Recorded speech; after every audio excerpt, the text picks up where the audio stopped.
Muy buenas noches, tengan todos ustedes. Soy el doctor Eduardo Antonio Lara Pérez. A nombre de la Academia Mexicana de Pediatría y la Fraternidad Médica por la Salud, Médicos Unidos por México, les doy la más cordial bienvenida este viernes 28 de enero del año 2022. El día de hoy, nuestro conferencista brillante, por cierto, es el licenciado en nutrición Paul T. Ríos Gallardo y va a disertar con nosotros el tema Historia de la nutriología desde sus orígenes hasta la Revolución 5.0.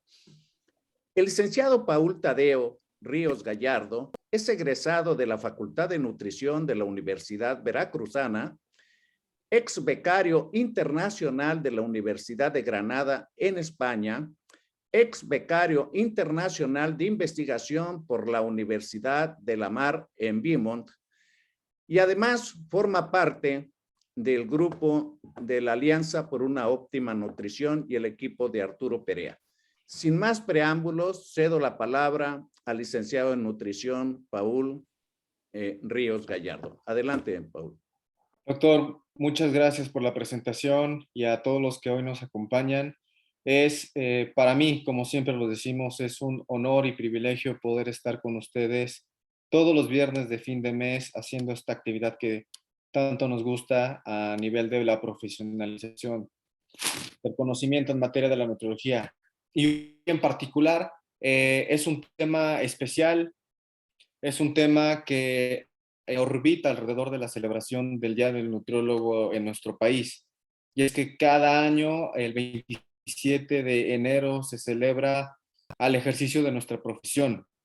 El motivo de este tema se va a centrar en el protagonismo del nutrimento y de las mujeres, de los hombres y las mujeres, que nos han hecho ser quien hoy somos, que nos han hecho saber de dónde venimos, por quiénes nos debemos, y sobre todo el enfoque del día de hoy es en el centro, en conocer cuáles fueron los hitos epistemológicos e históricos que cimentaron lo que hoy nosotros llamamos nutriología, y lo que desde el siglo XVIII van a llamar a la ciencia de los componentes orgánicos e inorgánicos que le daban función al ser humano. Este título nosotros lo hemos puesto como la historia de la nutriología desde sus orígenes hasta la Revolución 5.0. ¿Y por qué es que nosotros lo hemos nombrado? Porque tenemos al menos 5 fases bien reconocidas en la historia que han marcado toda esta trayectoria. Antes de 1785, por ejemplo, muchos de los académicos habían publicado sus ideas sobre cómo es que se usaba lo que nosotros consumíamos a través de la comida para nuestros cuerpos. Pero fue solo con la llamada Revolución Química que se inició en la Francia a finales del siglo XVIII, que a través de la identificación de los elementos principales y del desarrollo de métodos de análisis químico, que las viejas y nuevas ideas comenzaron a ser probadas tanto de manera cuantitativa, cualitativa y científica. Hoy en día también sabemos, y lo hemos permanentemente dicho a través de las invitaciones que nos han hecho, que la respuesta del individuo a la ingestión de nutrimentos resulta en la interacción de muchos procesos a nivel metabólico, ambiental, social y también genético. De ahí que nosotros ya nos hacemos a la idea de la revolución 4.0 y 5.0. La secuenciación del genoma y el consiguiente aumento en el conocimiento sobre esta rama nos ha permitido abrir una nueva brecha de lo que los nutrimentos hoy en día pueden hacer con nosotros. ¿Por qué también hablar de historia? Porque la nutriología fina se abraza a la historia y a la cultura, y es así como nosotros lo vamos a narrar. Ciertamente, la historia nos ha puesto el camino que Aristóteles, a través de su pensamiento, decía que el alimento es la medicina y que la medicina iba a ser el alimento. No nos podemos, fue Hipócrates, perdón, no podemos dejar de abrazarnos a esa idea. Sin embargo, el enfoque que nosotros les queremos ofrecer es desde el primer hallazgo que tuvo una implicación importante a nivel químico. Este fue informado en la Academia de Ciencias en el año de 1785 por Monsieur Claude Berthollet, que además tenemos que agregar en el aspecto cultural, él tuvo título de nobleza. Y es que él había descubierto que el vapor que provenía de la descomposición de la materia animal era amoníaco y que este gas estaba compuesto por 3 volúmenes de hidrógeno y un volumen de nitrógeno. Esto es de orden superlativo. Y es que hoy en día nos preguntamos cuántos de los investigadores postcontemporáneos podrían repetir este hallazgo, especialmente si se pudieran usar solo la tecnología disponible en esta época. Y esto piensa a seguir abonando a lo que anteriormente ya había dicho Hipócrates y que al día de hoy sigue siendo tan vigente como los nuevos hallazgos que nosotros tenemos. Sobre estos estudios y la demostración de lo que había hecho quienes en lo personal y compartido con otros profesionales consideramos al legítimo padre de la nutriología en forma por haber identificado, hay otros datos de teórico no comprobados, lo primero que he dicho sí, lo primero no, de que él, siendo médico internista, trató a un paciente con tuberculosis que no podía ser alimentado por vía oral. Lo que hizo fue poner a desecar la carne de un perro y una vez que estaba desecada a través de la utilización del fuego, lo que hizo fue combustionar esta proteína y entregarlo al individuo. Entonces, a través de procesos fisiológicos, aparentemente lo había recuperado. Repito, esto último sigue siendo parte del argot cultural y no está demostrado, pero lo primero que hemos dicho sí. ¿Qué más sí se demostró por parte de Claude Berthollet? La presencia del nitrógeno en la materia animal y que además se acompañaba de otros procesos como eran de otros sustratos como son el azúcar, los almidones y las grasas. Durante este tiempo en el cual Berthollet participa, comienza a aparecer las propiedades de origen animal, incluida la evolución de la propiedad de la combustión de los vapores alcalinos. Ciertamente esto fue ampliamente debatido.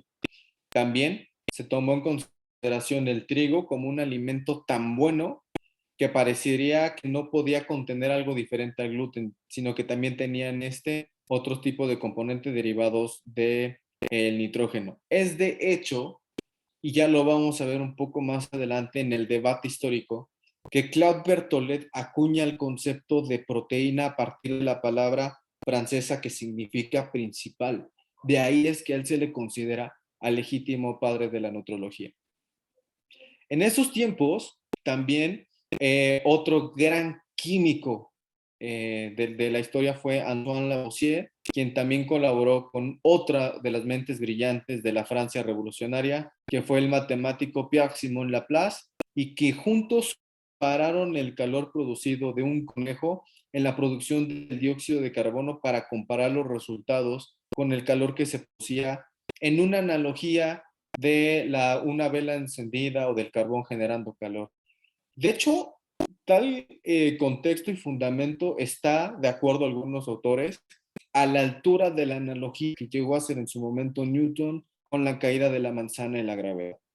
Volviendo al punto, la producción de calor, ellos la comenzaron a medir a través de y esto es bien interesante, de un calorímetro de hielo. Ciertamente tenemos que avanzar en el tiempo para tocar la segunda etapa de la revolución en la nutrología, donde Atwater desarrolla un sofisticado y revolucionario invento como fue el calor. Pero en este momento y en esta etapa, lo que ellos usaron fue un instrumento de hielo. Generaron los pesos y midieron la agua liberada a través de la fusión que rodeaba las cámaras que ellos diseñaron en un interior donde se encontraba un animal. Es cierto, aún no hacían estudios en humanos, pero ya estaban más cerca por haberlo realizado en seres vivos. Esto a su vez nos obligaba a no tener datos tan precisos, pero sí fueron consistentes. Tanto Lavoisier como Simon Laplace creían, con al menos la mayor parte del calor animal, que este era proveniente de combustión de los compuestos orgánicos, que podían regresar al enfoque del estudio de la respiración. Dato histórico, ya no pudo hacer más al respecto Antoine Lavoisier, puesto que en el año de 1790, en la transición de la corona hacia la república, Él fue arrestado por las autoridades, fue mantenido en prisión y fue ejecutado. Es más, él fue puesto en la guillotina. Otro dato histórico que nosotros pretendemos rescatar es de que en muchos sus estudios fueron conocidos en Inglaterra gracias al matrimonio que tuvo con su esposa, Marianne Lavoisier, que tenía apenas 17 años, pero en el argot y cultura del francés para la época no les gustaba el idioma inglés y Antoine Lavoisier se rehusaba a escribir sus estudios y avances en el idioma, por lo cual su esposa se encargó de hacer las traducciones de los avances de su esposo y a su vez ella le traducía al francés todo lo que en Inglaterra se estaba realizando. Otro de los datos que también parecen estar en la cultura científica, pero no del todo confirmados, al menos al margen de nuestro conocimiento, es que cuando él fue enjuiciado en el año de 1794, solicitó una breve suspensión de la ejecución para que se le permitiese hacer un último experimento, pero se cree que el juez respondió que la República no necesitaba sabios, si lo entrecomillamos, y fue aguillotinado esa misma tarde en el cual él había hecho esa petición. Tiempo después, e incluso parece ser que 7 días después, se resuelve ese problema y Francia lamentó en su muerte el error que había cometido y según ellos, los autores de la época mencionaban que iban a pasar 100 años para que Francia volviese a tener a otra mente brillante como la que fue Antoine Lavoisier. Siguiendo en los procesos y en la evolución, hubo un médico internista francés muy joven que se había iniciado en la cirugía, pero prefirió los procesos fisiológicos, el doctor François Magendie, quien había creído en la revolución científica de París y que abordó directamente la cuestión de si los animales podían usar el nitrógeno que refería Claude Bortolet al inicio de la conferencia. Y él lo que cuestionaba es que si un suministro abundante de nitrógeno suficiente en el aire, porque ellos creían que el que estaba en el aire era suficiente para nutrir, podían ocurrir durante la digestión de los alimentos, tanto vegetales como animales, para dar una ingestión que les permitiera incorporar todos estos compuestos orgánicos a los tejidos animales y humanos para el crecimiento, el reemplazo, perdón, de materiales desgastados.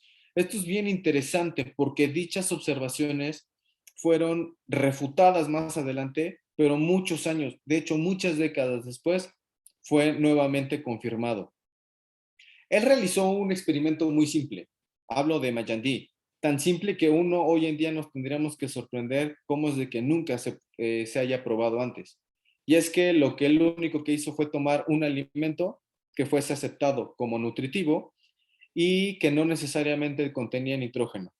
Con esto alimentaba a los perros y estos podían sobrevivir. De hecho, siguieron comiendo bien durante aproximadamente 2 semanas, alimentando solamente con papas, es decir, con alimentos que estrictamente no tenían el nitrógeno porque no venían derivados de un animal. Las conclusiones de Magendie para esta época fueron que ninguno de los alimentos que él estaba ofreciendo, que eran predominantemente nutritivos, podían satisfacer las necesidades de los perros. La pregunta que él tenía es de que, qué contenían que no fuese el nitrógeno que los permitía tener saludables y con una condición de buena absorción en lo que ellos estaban consumiendo. En retrospectiva, para ese momento había una brecha de razonamiento. Posiblemente habría otro tipo de deficiencias en los alimentos que él estaba probando, pero que había otro tipo de contenidos que le iban a permitir cumplir con los procesos fisiológicos de todos ellos. Estrictamente, Magendie se estaba refiriendo a lo que él no sabía, pero que después se confirmó, era a los azúcares, o sea, a los hidratos de carbono complejos, más una fracción de proteínas que conformaban a la albúmina. Posteriormente, ya pasando el tiempo, hubo otro personaje llamado Jean-Baptiste Boussingault, el quien también ya comenzaba a hacer la sugerencia de la investigación de otros compuestos. E incluso él ya comenzaba a mencionar al hierro y a otras sales que le iban a permitir mantener con vida a los seres vivos. aún no eran más descubiertos ese tipo de compuestos orgánicos. Al mismo tiempo, pasan los experimentos que fueron realizados por McCollum, un científico americano, pero que fueron descubiertos 75 años después. Ya los veremos para la segunda etapa. Otra de las suposiciones importantes que llegó a hacer Baptiste y que además no fueron mencionados en el trabajo de Magendie fue que las especies animales podrían usarse como modelo para los humanos. De allí vienen las bases para hacer el estudio en modelos que hoy en día los replicamos a sobremanera. Otros investigadores también para la época, junto con Javid, habían aprendido en las escuelas de química que las exploraciones de las tierras agrícolas podían ofrecer un campo de estudio muy interesante para comenzar a combatir los problemas de alimentación que se mantenían para la época. Ciertamente, y también dentro de esta misma época, se comienza a tener el enfoque específico del estudio del nitrógeno. Incluso comenzaban a haber los debates. Cuando se estaban llevando a cabo todo este intercambio de ideas, Magendie fue cuestionado a partir de que la demostración en el consumo de sus alimentos que no contenían nitrógeno no podían continuar en el mantenimiento de la vida, por lo que el valor nutrimental de las sustancias vegetales que él estaba entregando residían principalmente a nivel del gluten y de la albúmina vegetal que contenían. Sin embargo, dos trabajadores más que no tenemos la referencia, pero que sí sabemos qué fue lo que explicaron, es de que los alimentos de leguminosas, ellos los entendían como muy nutritivos porque contenían almidón, fosfato, magnesio, potasio y otro tipo de sales, que producían a su vez los procesos fisiológicos idénticos a lo que hacían las proteínas. Sin embargo, eran consideraciones erróneas y que mantenidas en el tiempo lo lograron demostrar. Hubo otro personaje también de la Escocia de los Estuardo, nos referimos a James Lind, quien comenzó a cuestionar a través de un ensayo clínico controlado de los diferentes procesos antiescorbúticos observados en los navíos que viajaban a las órdenes de conquista territorial, y es que él encontraba diferentes activos que podían contrarrestar los malos efectos que ellos creían que venían necesariamente del aire o del mar. Ya él comenzaba a tener en claro que el estudio en los perros o en otras formas de animales podían darle la respuesta a todos estos compuestos. Él más adelante, de hecho, deja establecido la importancia de hacer el estudio de los nitrógenos. Y esto nos abre el paso a una interetapa dentro de esta primera revolución, liderado por Herr Justus von Liebig, quien comenzó a retomar los estudios en química animal para la potencial aplicación en la fisiología y en la patología de los seres humanos. Como dato interesante de lo que él logra hacer para la época, Justus von Liebig deja las bases a través del cálculo de lo que hoy en la dietoterapéutica moderna se realiza mucho, y es en la distribución de macronutrientes en el porcentaje de 55 a 60%, 50 algunos autores, de hidratos de carbono, del 15 al 20, 25% de proteínas y del 20 al 25% de ácidos grasos. Y además, también como dato cultural, Justus von Liebig fue la primera persona en darle un tratamiento a la leche entera de vaca para poder utilizarla como sustituto para la leche humana.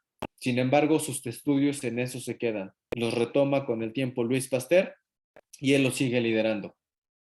Pero uno de los antecedentes, él los comienza a argumentar a partir de la observación del análisis de los músculos que no tenían presencia de grasa o de hidratos de carbono. Con el tiempo y en la modernidad, hoy sabemos que se refería a la concentración de glucógeno muscular. Él decía que la energía necesaria para la contracción debe de venir de una descomposición explosiva de moléculas de origen nitrogenado, es decir, se estaba refiriendo a las proteínas, lo que resultaba en una producción exagerada de un compuesto llamado urea. Entonces comenzaba a hilar las observaciones de otros autores. Por lo tanto, para la época, la proteína era considerada como el único nutrimento verdadero, proporcionando todos los recursos en la maquinaria del cuerpo humano como combustible para su trabajo. Hoy sabemos que no es así, pero se reforzaba que el acuñamiento del concepto venía de los franceses. Otra de las observaciones desarrolladas y que también cuestionaban mucho los trabajos del análisis muscular de von Liebig fue Sir Edward Smith. Él era un fisiólogo inglés que ponía en la mesa los requerimientos de la descomposición de las proteínas y que estos eran ricos en otro tipo de activos. Él fue un médico y estaba interesado en el bienestar de los prisioneros que llegaban a las cárceles y estaba muy preocupado por el de tener que trabajar con este tipo de personas, puesto que no les servían del todo para sus estudios. Sin embargo, a partir de las lecturas de von Liebig, él es que comienza a retomar sus ideas. Esto, por supuesto, fue bastante fue poco bien recibido por Liebig porque él creía que justamente Edward estaba asumiendo sus bases científicas. Sin embargo, Edward Smith hizo otro tipo de cosas. Con el tiempo, comienzan a dejar de lado el pensamiento de las proteínas y comienza una etapa muy, pero muy interesante en materia de la conservación de la energía. Esto fue liderado por James Prescott Joule, que de hecho, o Joule, de acuerdo a otros autores, es uno de los padres de la economía fisiológica, hoy en día, al menos para la unidad de medición a nivel de Estados Unidos e Inglaterra, utilizan esta de medida. Como dato histórico bien interesante, lo que nosotros llamamos como balance energético, esto hablando del consumo de energía y del gasto metabólico, antes era conocido como economía lógica. En esta etapa, él desarrolla el concepto de la conservación a través de diferentes formas. Sus avances ciertamente no se pueden atribuir solamente a él. Él es quien lo lideró. Él usó para calcular las eficiencias de los esfuerzos musculares ya en los seres humanos, igual producción de calor. Y se retoma a lo que anteriormente ya había dicho Edward Smith, puesto que los trabajos de la excreción de la urea en los prisioneros, retomado de los preceptos de von Lieb, había desarrollado Joule equipos portátiles para poder medir la producción de dióxido de carbono en diferentes condiciones. Sobre la base de justamente el dióxido de carbono adicional que Smith mismo ya había trabajado, Hermann Helmholtz terminó de estimar cómo es lo que él llamaba el motor humano funcionaba a través aproximadamente con el 25% de la eficiencia, incluso del consumo. Esto fue retomado también muchos años adelante, pero ya vamos a llegar a ello. Hubo otros dos científicos llamados Adolf Fick y Johannes Wissenus. Dicho de paso, también en la literatura hay un poco de inconsistencias. Ellos eran reconocidos como suizos, aunque alguna literatura los reporta como alemanes. ¿Qué es lo que hicieron ellos? Diseñaron un experimento bien interesante y fue crítico para probar la creencia de lo que había dicho Justus Liebig. Y es que querían reforzar la idea o contradecir que la proteína constituye el único combustible muscular. Lo que hicieron ellos dos es que viajaron a una montaña en Suiza con una pendiente que era muy difícil de escalar.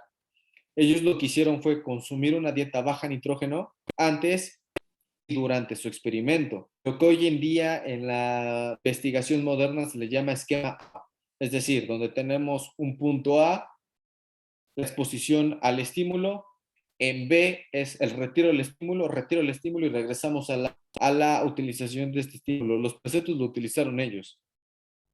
Ellos recolectaron su orina conforme iban subiendo durante 6 horas a partir de su escalada y sus análisis de orina mostraron que habían excretado una cantidad de nitrógeno equivalente a más o menos 35 gramos de proteína, utilizando un factor de conversión que llama N igual a 6.25. Es gracias a Adolf Fick y a Jones que hoy en día nosotros utilizamos ese factor de nitrógeno para el cálculo de aporte proteico a partir del análisis de orina a nivel de pacientes hospitalizados. También calcularon, tanto como mejor lo pudieron hacer, la energía que podría haberse obtenido a través de la combustión de la cantidad de proteína que ellos reportaron en su estudio, pero tenían valores solo para la combustión de los elementos de carbono y de hidrógeno, con una producción total de 6.73 gramos por cada kilocaloría de proteína consumida.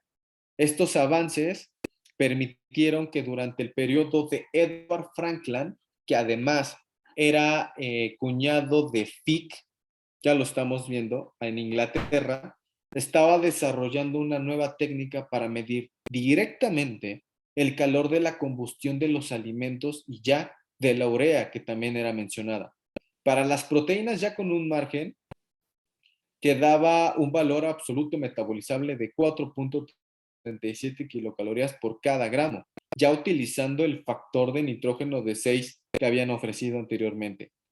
Todas estas cantidades fueron promedios, utilizaron equivalentes mecánicos para los calores tomados y también consideraron el valor de la gravedad, mismo dato que ya no fue recuperado con distintas fases en el tiempo. Y esto en la primera parte de la revolución de la nutriología, que se centró en el estudio exclusivo de las proteínas. Ya para la segunda etapa nos remontamos a la etapa de los años de 1885 en adelante, donde ciertamente la búsqueda de las proteínas continuó.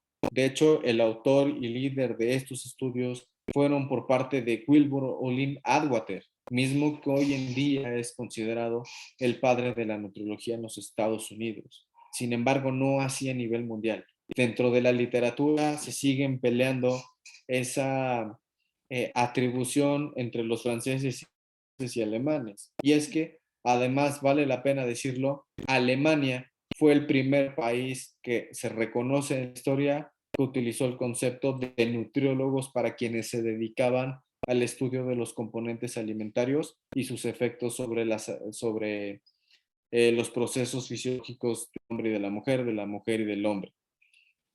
Retomando los conceptos de Olin Atwater, él tenía una muy ambiciosa misión y era justamente el de medir la energía a través de un calorímetro, mismo que desarrollaron en la Universidad de Wesleyan y que duró 5 años con un vasto equipo de trabajo.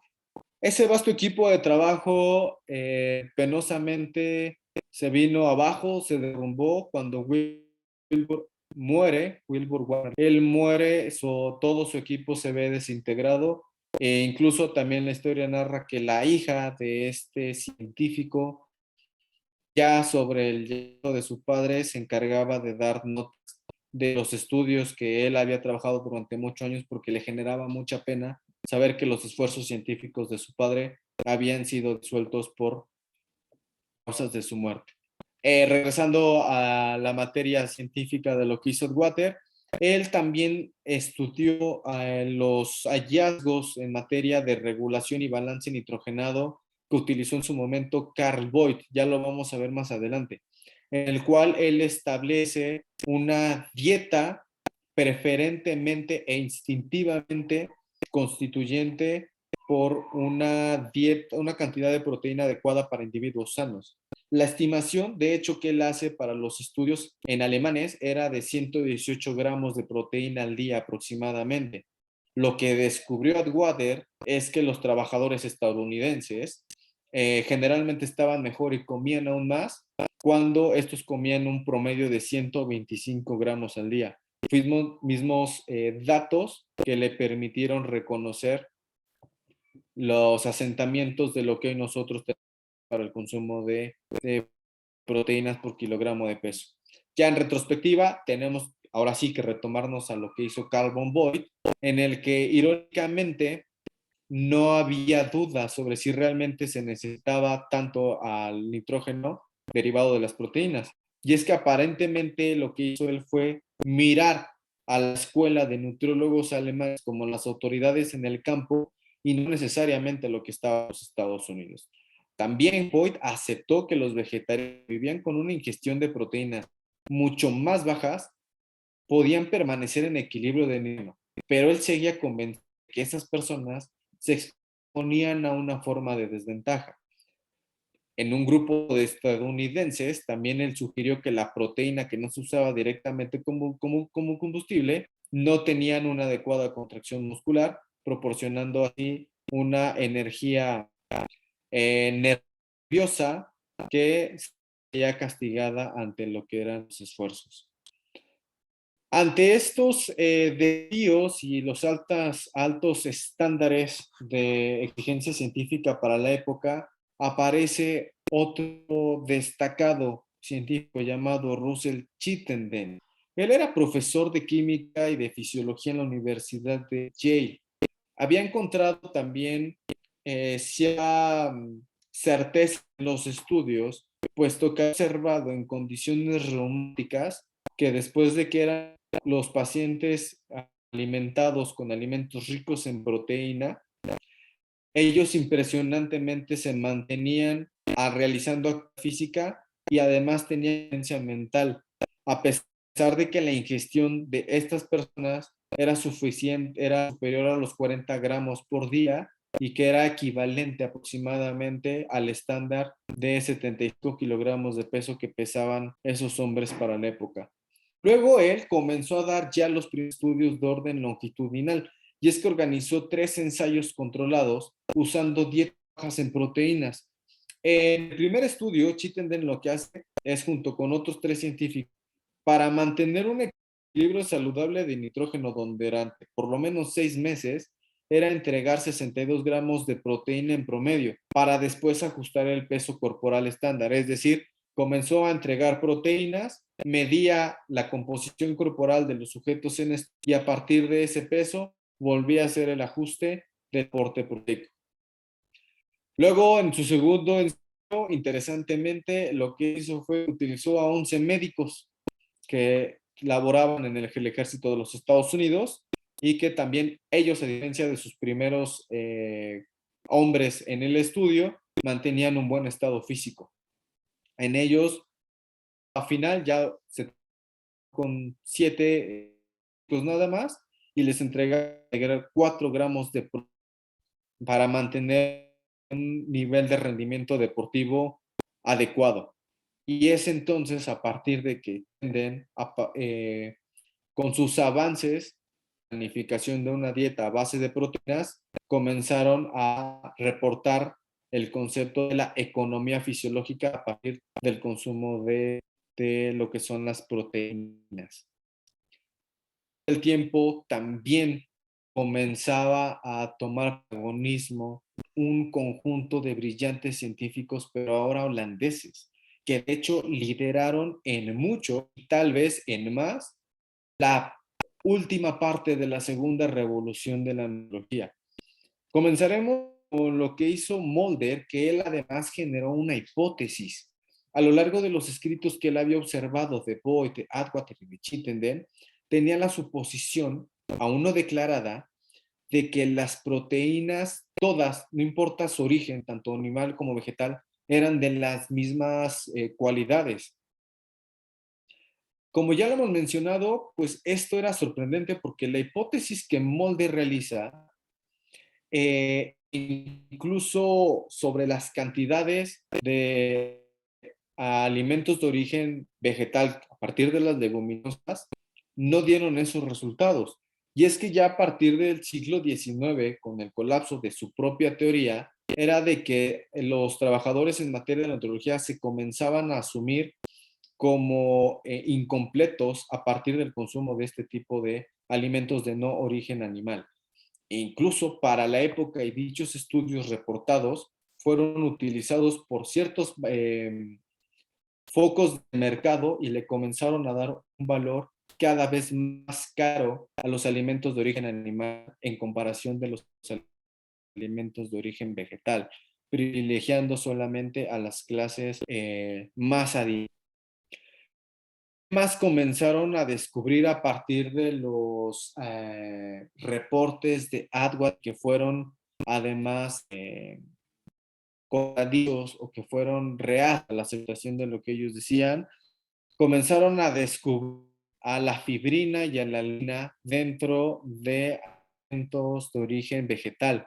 Y es ahí, a partir de ese momento, que comienzan a decir que los vegetales también, o los alimentos de vegetal, leguminosas y vegetales, pueden contener sustancias igualmente valiosas y que eso a su vez iban a permitir el equilibrio de la economía fisiológica para la cual se referían. Ya otros investigadores que estudiaron la fisiología de la digestión pudieron por primera vez la existencia de una sustancia. Esta sustancia se refiere a la pepsina, que además secretada por la pared del estómago y que podía convertir las proteínas en derivados más solubles. Penosamente no hay, al margen de nuestro conocimiento, registros de quiénes es que pudieron haber tales descubrimientos. Vuelve a aparecer, de hecho, en el camino Liebig, cuando consideró que estas moléculas a las cuales se referían productos de la utilización de la pepsina no eran más que productos volátiles y fácilmente por lo que podían hacer los intestinos en el momento. Los hallazgos también de la pepsina lo que permitieron fue conocer otros compuestos de origen proteico como fue la tirosina y la leucina, y que además comenzaron a llamar como aminocuerpos y que posteriormente los llamaron aminoácidos, que son los que hoy en día nosotros podemos conocer.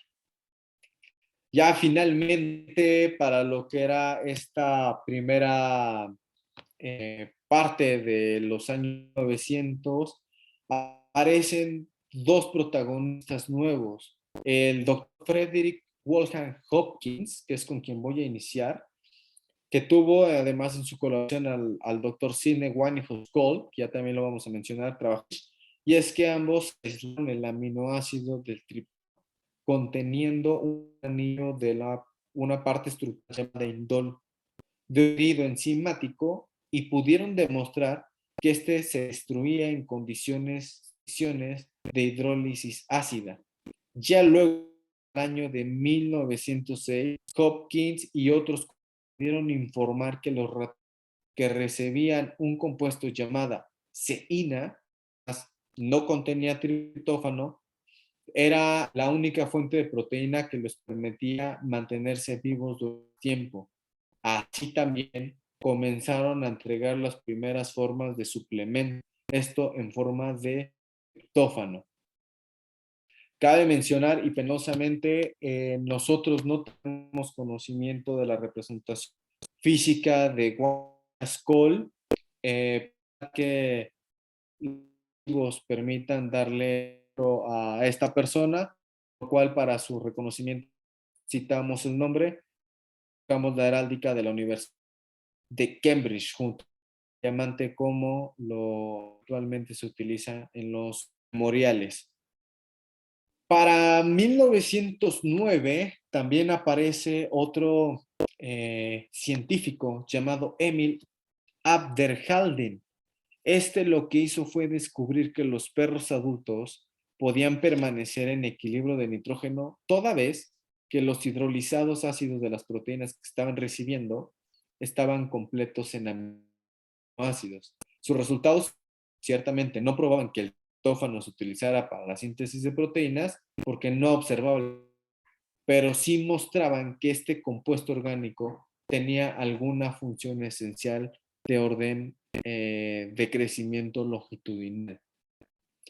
Más tarde, y justamente con esto, es que se termina el enfoque exclusivo del estudio de las proteínas. Por supuesto, comenzaron a venir mucho más estudios en el tiempo, a lo que hoy nos ha permitido de conocer las bondades que éstas tienen para nuestra salud. Sin embargo, para la época comenzaron a dejar ese enfoque exclusivo y se comenzaron a dar más enfoques a nivel del estudio de la calorimetría, donde nuevamente aparece Lavoisier y otro autor llamado Seguin, quienes a finales del siglo XVIII, como hemos mencionado, trabajaban en Alemania y Francia para mejorar gradualmente los equipos y poder medir el intercambio respiratorio de los animales y la producción de calor en diferentes condiciones. Pero no fue hasta poco después en el que apareció ya el conocimiento de las carencias nutricionales específicas. Y esta es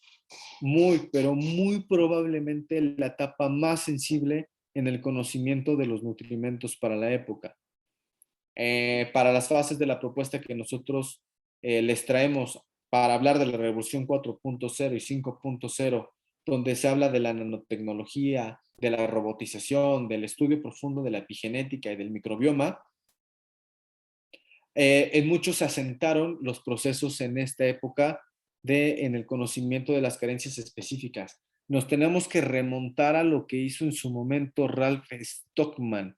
Él, para la década de los finales del 1800 para 1890, él era un médico de la Universidad de Edimburgo, en la Escocia de los Estuardo, y comenzó a probar la utilidad de las inyecciones cutáneas en pequeñas cantidades, ya utilizando citrato ferroso para pacientes que tenían anemia, y encontró buenas respuestas tanto en los recuentos de los glóbulos rojos como en los niveles de la hemoglobina que tenían en sangre.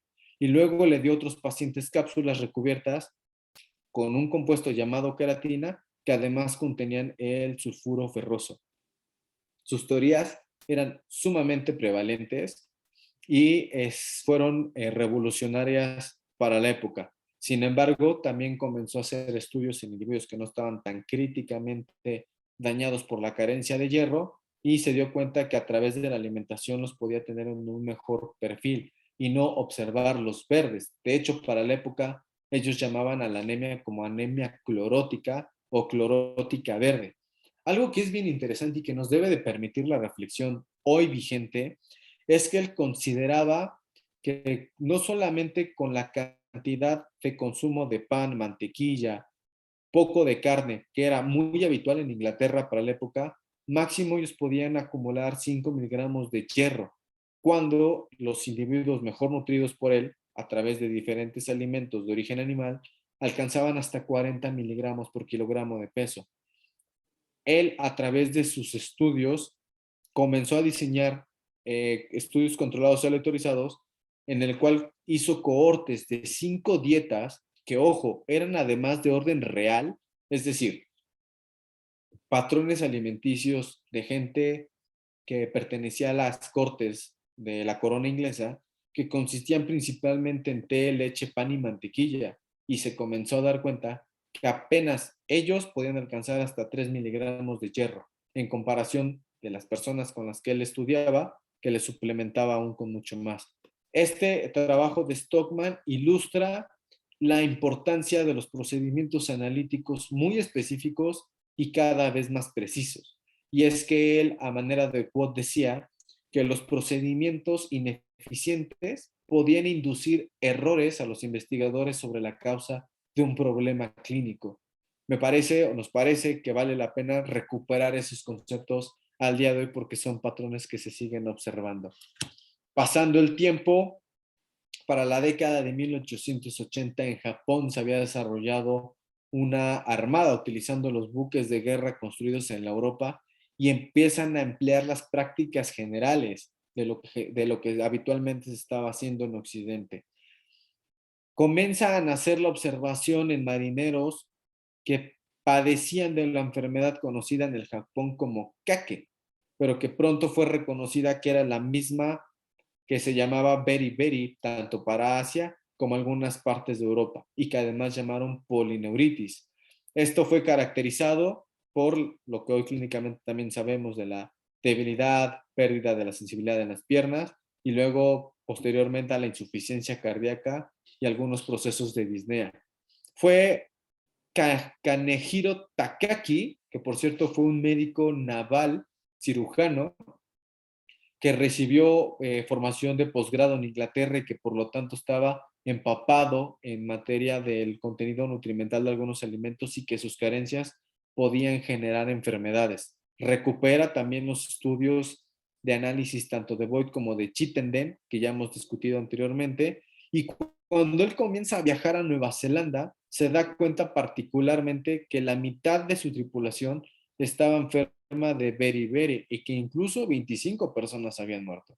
Él persuadió, ya después de que regresa a Japón, que los siguientes viajes, que fueran repetidos con las mismas misiones, fueran modificadas en la cantidad de alimentos, pero que ahora incluyeran mucho más carne, leche condensada, pan, verduras, arroz y distintas porciones de proteínas. Esta acción que él tomó costó tener muchísimo menos bajas, aunque 14 personas sí lograron morir. Él reporta que estas personas que habían muerto eran justamente las que se habían rehusado a seguir el patrón de alimentación que él estaba sugiriendo.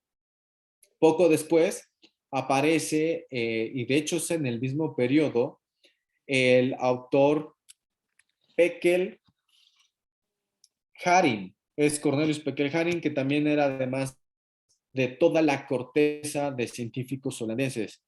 Viaja hacia las Indias Orientales, que hoy en día conocemos como Indonesia, y él fue delegado para hacer el estudio del beriberi a partir de los exitosos estudios de Robert Koch, que no es materia de explicación para nosotros por el tema que estamos disertando, pero sí vale la pena mencionar que es considerado el padre de la bacteriología y también comenzó a dar las bases de que había microorganismos responsables de varias enfermedades, incluso contenidas en distintos tipos de alimentos. Peckel Haring, curiosamente, sabía en bacteriología y se dedicó a estudiar 8 meses sobre el bote del beriberi. Después él regresa a Holanda.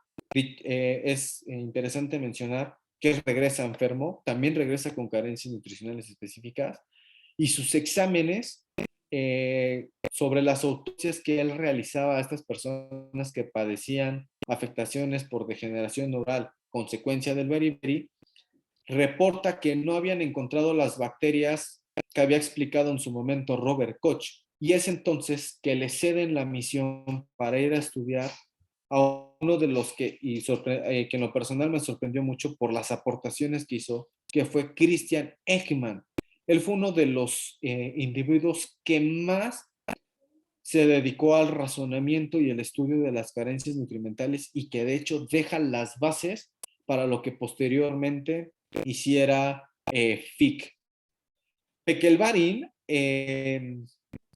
le da la instrucción a Eichmann para hacer un informe final para que tratara de demostrar que las inusuales infecciones bacterianas requerían del acompañamiento de la carencia del nutrimento que asociaba el beriberi. Por lo tanto, fue relevado por este autor que estamos mencionando. Ya Eichmann, cuando decide hacer la visita y analizar la variabilidad individual de los animales que se encontraban en esa región, comienza a descubrir que es el arroz blanco el que comenzaba a dar solución a este problema. Interesante, pero muy interesantemente, y para no alargarme con él, porque lo que hizo fue robusto en serio, comienza a hacer estudios en pollos y no necesariamente en humanos. ¿Por qué lo hizo en pollos? Porque eran mucho más fáciles de conseguir, alimentar y de comprar sobre todo. Y él es quien comienza a hacer las observaciones de que una fracción contenida en el arroz era lo que causaba ese problema. Después, con otros estudios de orden naval, comienzan a darse cuenta que no podían ellos trasladar arroz de tipo integral porque esto obligaba a hacer granos más pulidos y estos, al estar más pulidos en sus cáscaras de membrana, no les daba la oportunidad de mantenerse con tanto tiempo de travesía. Por lo tanto, era inviable utilizar el arroz integral. Y él decía que si es cierta, no era adecuado viajar con este alimento porque se ponía rancio bajo condiciones tropicales, era más desagradable perder tripulación. Fue después que incluso sus estudios eran conocidos por la utilización de personas enfermas con beriberi como el arroz hospitalario, puesto que consideraban que este tenía las propiedades para sanarlo, que básicamente eran los sustratos de vitamina tipo B1 o la tiamina, y que después fueron asentados por los estudios de Fick. Otro de los estudios también muy aportados fueron por el doctor Adolf Guillaume Boderman. En la literatura siempre lo vamos a leer solamente como Adolf Boderman. ¿Por qué vale la pena citarlo con el Guillaume? Porque curiosamente en los primeros estudios de la enfermedad de la polineuritis lleva el apellido de este autor como Polyneuritis Guyamenis. Es bien interesante. Pero bueno, regresando a lo que él nos aportó, comienza también a identificar que la simplicidad de los estudios registrados por sus antecesores pues no era necesariamente característica de la verdad y que había que hacer estudios cada vez más agudos. Él también realiza otro tipo de hallazgos que además los consolidó cuando él regresa de Batavia, que era un sitio de guerra para la época, y él lo que es que comienza a inspeccionar los resultados de intervención de sus predecesores, pero ahora con los prisioneros que se encontraban en Java. Poco después, ya que regresaban estos hombres de las Indias Orientales, el trabajo que hizo Ekman, y que de verdad los invito a que lean más y más y más de él, porque lo que hizo fue superlativo. Ekman enferma de desnutrición y ahora le tenía que haber cedido el proceso de atención a Gerrit Grink, cuyos antecedentes de trabajo eran muy similares a sus predecesores. Él sigue los estudios de Ekin. De hecho, también desacredita los componentes del almidón que eran responsables de cierto tipo de conducta, en los cuales él citaba que hay sustancias en los alimentos naturales no podían estar ausentes sin la lesión grave al sistema nervioso periférico y de ahí la razón de la polineuritis. Avanzando el tiempo para no retroceder, estamos viendo aquí en la pantalla uno de los estudios liderados por otro autor que penosamente también no es referencia física, pero fue Hulshoff Paul, quien hablaba sobre un novedoso medicamento contra el beriberi, que estrictamente no era un medicamento, era el componente de la tiamina. Por cuestiones de tiempo, me quiero concentrar en destacar a este hombre y por eso el laurel que ponemos encima de él fue Casimir Funk. Lo que él hizo fue retomar ciertamente los trabajos de sus antecesores y aunque bien es cierto es que ellos abonaron mucho, yo diría muchísimo, particularmente Ekman, es el quien asume o quien es el acuña la palabra de vitámero para estos compuestos de orden cardinal para la salud. De ahí viene a través de Casimir Funk las palabras de vitaminas y ya luego otros estudios como McCallum, por ejemplo, que es quien le pone el nombre de, o le pone la palabra a estos compuestos que él llamaba vitámeros y que luego ya fueron llamados vitaminas. ¿A quienes más tenemos que seguir mencionando para la segunda revolución de esta etapa? Fue a Walter Butler Cheadle. Él era un científico también de orden inglés. Tendríamos también que hablar de Theobald Adrian Palm, que él hace los estudios de atención para pacientes que tenían problemas de hierro y él es quien los nutre. Era una de las más mentes brillantes inglesas. Y para la segunda revolución sí quisiera destacar a este hombre, Sir Thomas Barlow, primer Barnonet de Inglaterra. Él fue el médico real, él era pediatra y él fue el médico real que asistió en salud a la reina Victoria y quien atendió además en enfermedad. Sus hallazgos y sus reportes de estudio para el escorbuto infantil le costó ser reconocido con tal honor.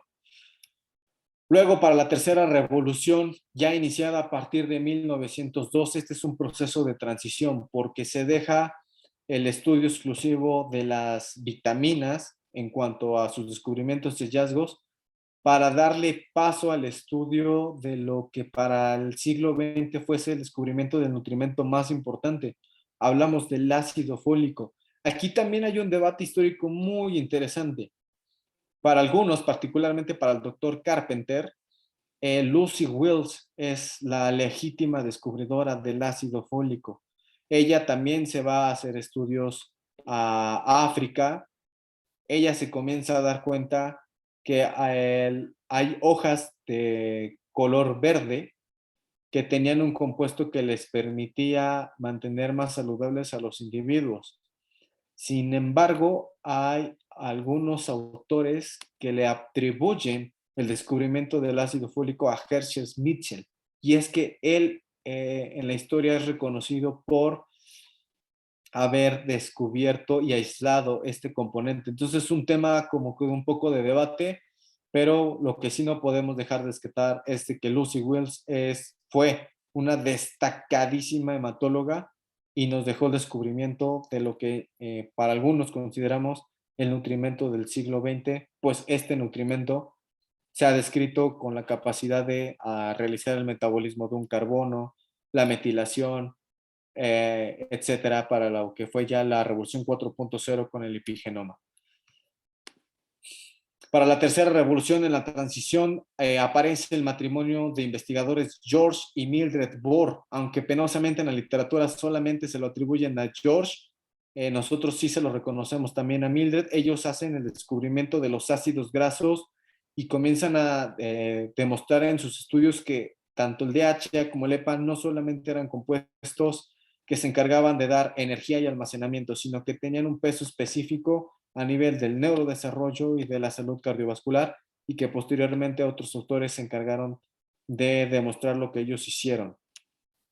Para la cuarta revolución comienzan a aparecer el conocimiento de la epigenómica, donde los nutrimentos tienen la capacidad de interactuar a nivel de las bases nitrogenadas, pero también a nivel de las histonas, abriéndolas y cerrándolas para silenciar o expresar genes, tanto saludables como los no saludables, y que esto a su vez nos va a permitir generar un fenotipo saludable o enfermo condicionalmente esencial de nutrimentos.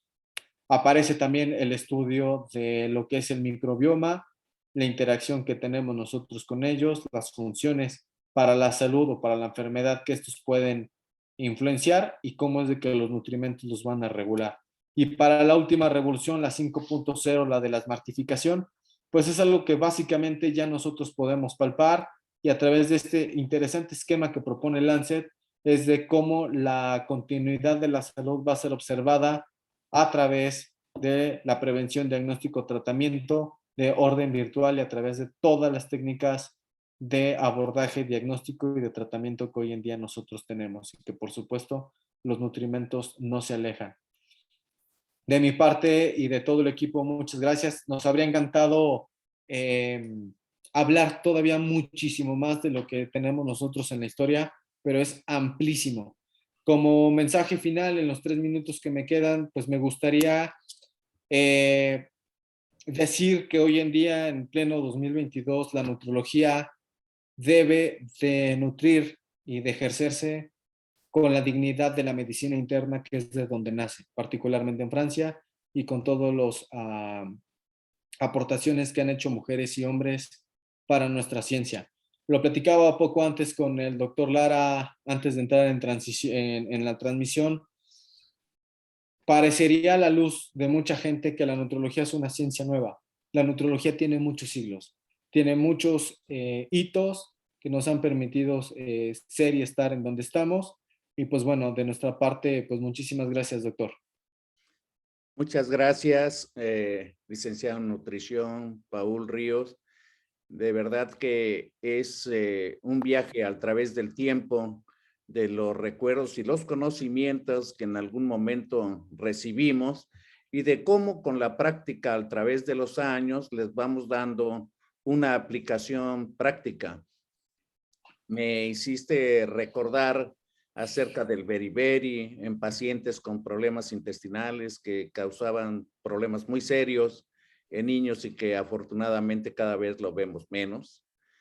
Igualmente el escorbuto, que en tiempos de la conquista era algo terrible, y siglos después se fue resolviendo con soluciones tan terriblemente simples. Definitivamente la nutrición no solamente evoluciona, sino evoluciona a la par del ser humano.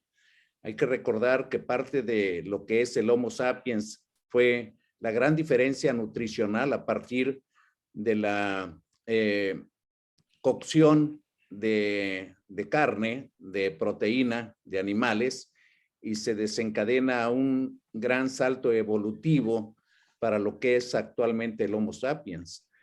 Definitivamente que la influencia comercial de comidas rápidas y la forma de comer hace que una sociedad tenga alteraciones ahora con la preocupación del sobrepeso y la obesidad, que si sumamos la falta de ejercicio físico, pues dan el resultado de sociedades enfermas, y no solamente hablando del sobrepeso, sino enfermedades enfermas de alergias y muchas otras cosas que tienen que ver con respecto a nuestra nutrición.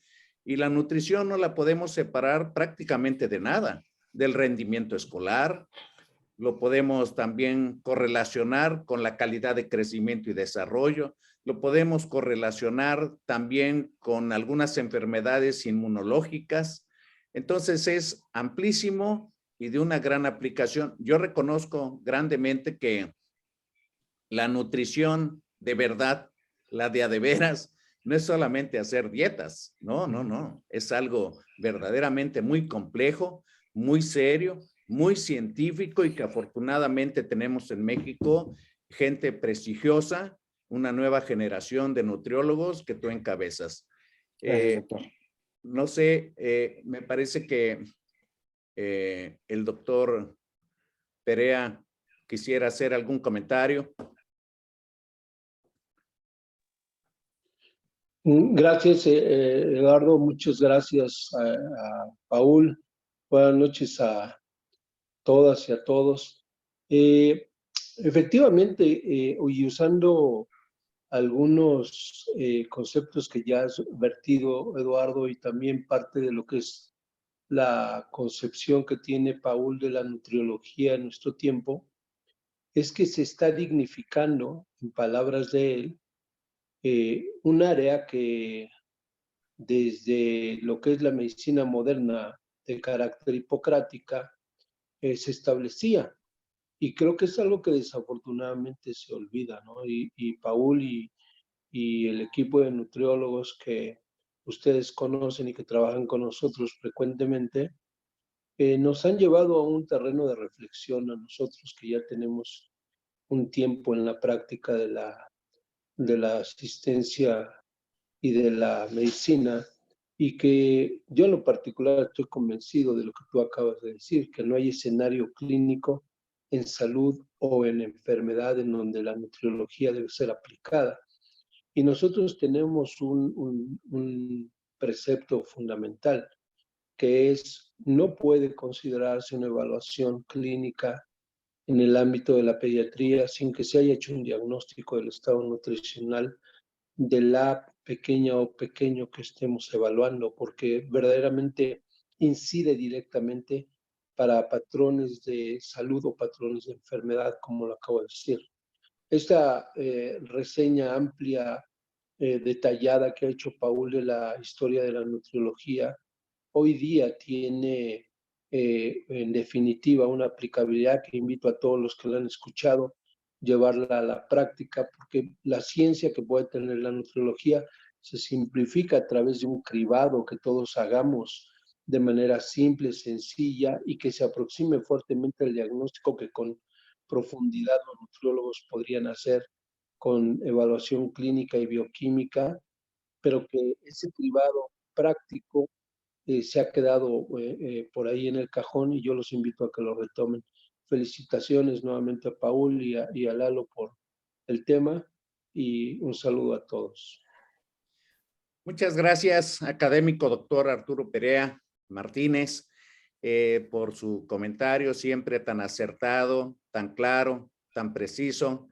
Y yo quiero mencionar que a nombre de la Academia Mexicana de Pediatría, de la Fraternidad Médica por la Salud, Médicos Unidos por México, agradezco mucho la participación en esta excelente ponencia del licenciado en nutrición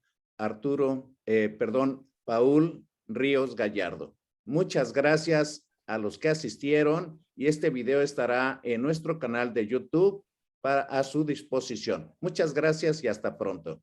Muchas gracias, doctor.